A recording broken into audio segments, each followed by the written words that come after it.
Bonjour. Alors nous allons maintenant nous intéresser à une deuxième partie de ce cours qui va porter également sur des rappels très généraux sur des bilans matière, qu'on peut aussi qualifier de bilan de masse, et sur le premier principe de la thermodynamique que nous appliquerons à un volume de contrôle. Alors nous allons nous intéresser donc à des bilans de matière et des bilans d'énergie. Que l'on va appliquer sur des systèmes énergétiques. Alors dans ce cours, nous nous intéresserons uniquement, comme j'ai dit la dernière fois, à des systèmes macroscopiques. L'objectif est de représenter de façon simplifiée le comportement d'un système et de ne pas s'intéresser au comportement de chacune des molécules qui le composent. Donc ces systèmes macroscopiques seront définis à partir de leurs frontières, donc frontières qui délimitent ce qui appartient au système de ce qui ne lui appartient pas et qui représente et qui constitue l'environnement du système. À partir de cette frontière, on peut définir un certain nombre de variables d'état, comme on a vu la dernière fois, dont notamment la masse de ce système. Et la masse est une propriété qui répond à des bilans entrée et sortie, puisque la masse ne se crée pas dans les systèmes que nous étudions et ne disparaît pas non plus. Donc si on souhaite étudier l'évolution au cours du temps de la masse contenue dans un système, donc système qui va être noté ici CV, CV qui veut dire volume de contrôle, avec sa notation anglaise, eh bien, on étudie la masse qui est contenue dans le système à l'instant final, moins celle qui est contenue dans le système à l'instant initial, le tout divisé par l'écart de temps qui sépare ces deux instants.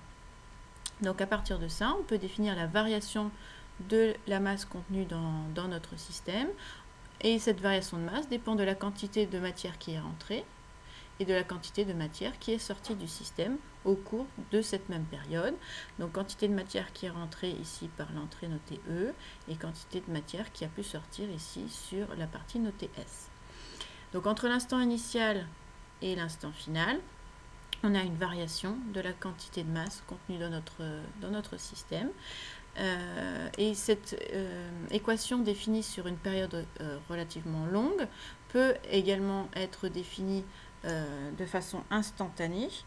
Et bien entendu, dans ce cas, la variation instantanée de masse de notre système va dépendre non plus des quantités de matière entrée et sortie sur une période importante, mais va dépendre des débits entrants et des débits de matière sortant à l'instant justement qui nous intéresse.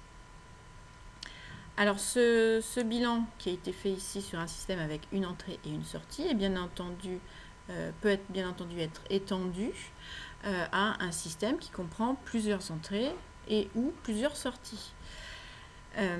Si dans ce cas-là on a une, deux, trois entrées, il va falloir étendre cette équation ici avec une entrée et une sortie à une équation plus générale dans laquelle on va additionner toutes les entrées du système.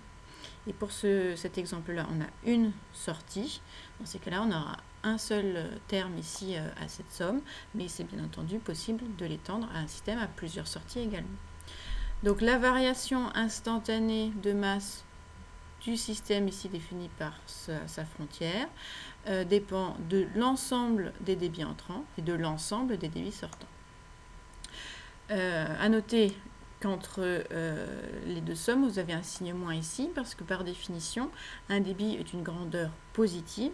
Donc on additionne toutes les grandeurs positives entrantes, et on est obligé de rajouter un signe moins pour signifier ou pour représenter le fait qu'on a certains débits qui sortent effectivement du système qui nous intéresse.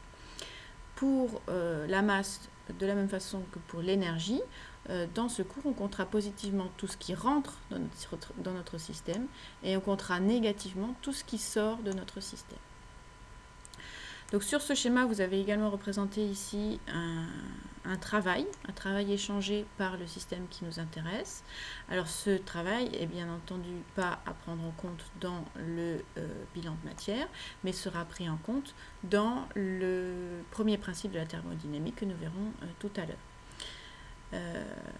ce travail ne serait à prendre en compte que s'il était lié à une quantité de matière qui rentre et qui sort. Mais ici, on a un piston qui a priori est hermétique et par conséquent, ce travail-là n'est pas à prendre en compte dans ce bilan-là. Ce bilan matière peut être décliné de très nombreuses façons. L'état que l'on retrouve le plus souvent dans les systèmes énergétiques, c'est le régime stationnaire, aussi appelé régime permanent. Et par définition, le régime stationnaire et le régime permanent, c'est que les grandeurs qui définissent l'état de notre système sont constantes au cours du temps. Et dans ce cas-là, effectivement, on n'a pas de variation temporelle, notamment de la masse de notre système au cours du temps. Donc la variation temporelle de masse est nulle et par conséquent, on peut avoir un bilan matière simplifié ici et autrement dit, en gros, tout ce qui rentre dans notre système est égal à tout ce qui sort de notre système à cet instant-là. Alors, on a tendance à écrire ça pour tous les systèmes. Ça n'est valable que pour les systèmes qui sont en régime permanent. Si on a un système qui varie au cours du temps, donc typiquement un ballon de baudruche, quand vous soufflez dedans, il n'est pas en état stationnaire. Et dans ces cas-là, on a une variation de masse de notre système au cours du temps. Et tout ce qui rentre n'est pas égal à tout ce qui sort, parce qu'il n'y a rien qui rentre dans ce système ballon de baudruche. Donc la première application que nous vous proposons pour illustrer ce bilan matière est l'exercice suivant. Nous nous intéressons à un système qui est défini ici par sa frontière, son contour, ici en pointillé, et on vous demande de calculer la vitesse de l'eau qui circule à l'intérieur de ce système au point d'entrée numéro 2.